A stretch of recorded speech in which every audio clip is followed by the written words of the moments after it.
How long did it take for the Earth to end? 3 short days.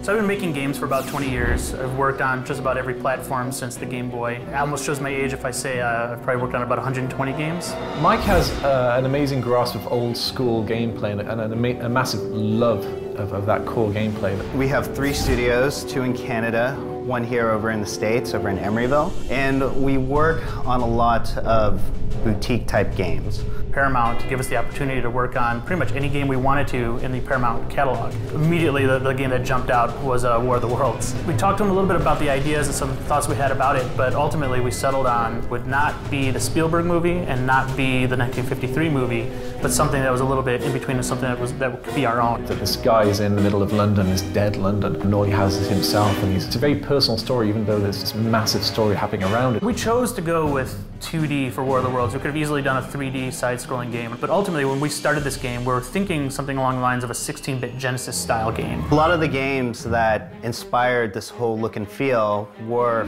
flashback out of this world, the really classic Prince of Persia. These are adventure games. One of the best things about those games was you would learn from your mistake. You die often. If you get shot, you're dead. There's no health bar, there's no standardized power-up system or anything like that. This is more realistic. And because of that, the game is really difficult, and we as gamers appreciate that. When we set out to do War of the Worlds, we knew we would have to put it in a more modern sense, and the best person to do that was this author we had heard about and read about.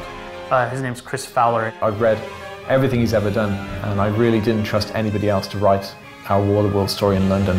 When Paramount came to me and asked me if I'd like to write a script for the game, they said they wanted to recapture everything that made the book great, which is brilliant for a writer because how often do you get a chance to work on something like this? I've been very fortunate to have Chris Hulsbeck as our music composer on the game.